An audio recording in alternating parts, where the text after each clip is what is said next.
What's up, guys? Johnny525 here, and I'm back with another episode of Road to 100. This week I have a 73-4 gameplay on one of the new maps from the Vengeance map pack, Rush, and this is the paintball course map.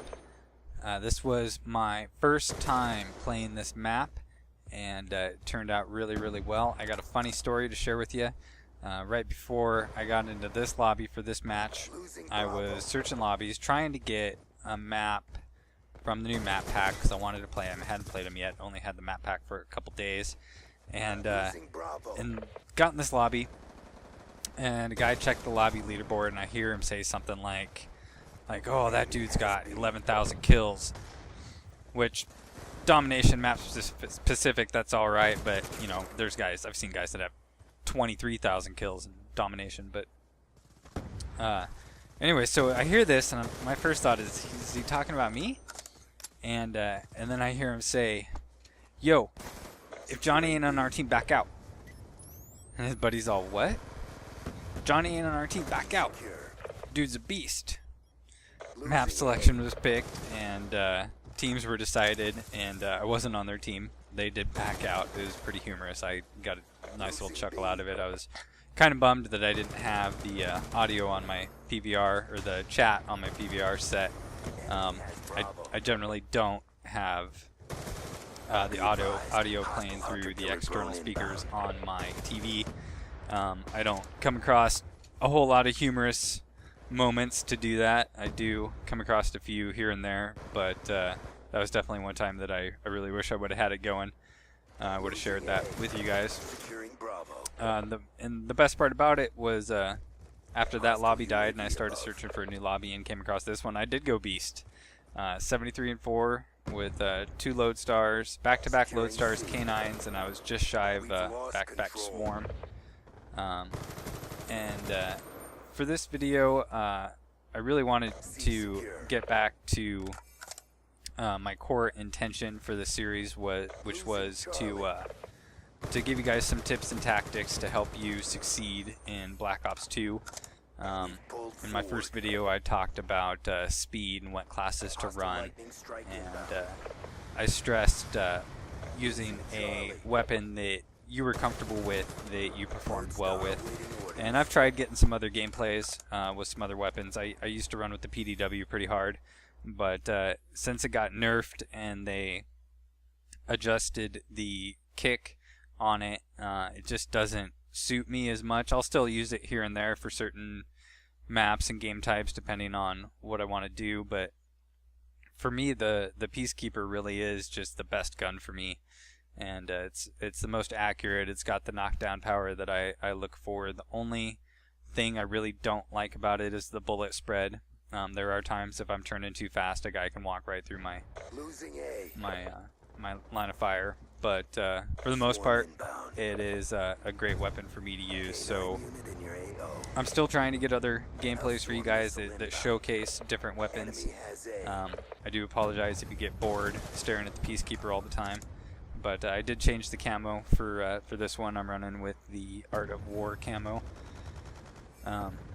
So back to some tips and tactics. Like I said, this was my first time playing this map. However, every time I download a new map pack, I do go into custom games and I do a walkthrough of the map just to look at different areas and where I think I might like to be a majority of the time. What sections I'm comfortable with, what sections I'm not comfortable with, where the kill boxes are, where I want to avoid. And having done that, it really helped me out in this playthrough. I knew that I was going to like the right-hand section of the map where you're up in the plywood building. I knew I was going to like that area because it gives you a good overlay of the map. You can look out over B flag, and you can come out right by A and C depending on which direction you're traveling. I knew I wanted to stay away from the left section of the map here, which is the indoor paintball course. That is definitely a kill box, and you saw in the first round there, I did peek inside and got 3 guys, and so that all worked out very well.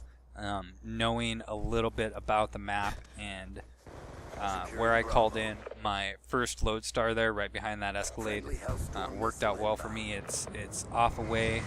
It's far enough away from C flag that if you're calling in heavy artillery like a lodestar or a VTOL warship, that you don't really run the risk of blowing yourself up.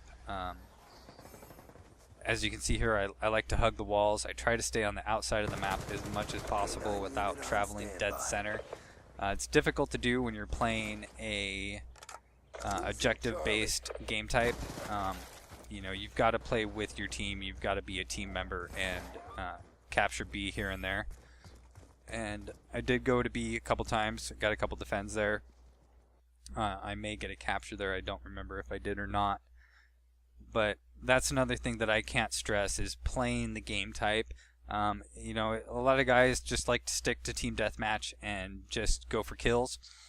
And that can be helpful in a objective-based game type as long as you know where to be and how to support your team in the manner that you're comfortable supporting. If you're not comfortable being a rusher and going after flags or going after tags, even if you're playing kill confirmed, then stick close with a teammate in that sense if you're playing kill confirmed so that he can go get those tags and help out the team. You know, going 57-4 with 6 confirms doesn't help your team out one bit. But if you want to be a defender in a capture the flag game type or a domination game type, then stick with your spawn flag or try to stick near B flag and help your team out there. Going, you know, 55-4 or 60-3 without any caps or defend, without any caps is fine. As long as you're near a flag, you're going to get those defends, and that's going to help your team out. You don't want to just be running to the outside of the maps, not trying to cover those flags at all. Along with that note, sometimes you have to know when to cap and when to defend and when to let a flag go. If you're aware of your score streaks and you know you're close to a major score streak like the lodestar or something, sometimes it is best to let a flag go for a moment to survive and allow you to get that score streak, to call it in immediately and allow your teammates to go recapture that flag to help you reach the score limit quicker. Those are tactics that I utilize. Also being aware of common corners where enemies are going to come out from if you're capturing a flag like I am right here. That helps tremendously as well. Another thing that helps, and this isn't going to be for everybody, is picking up a good headset that allows you to hear things. That was something that helped me out tremendously in my first round, where I got 5 or 6 defends really quickly.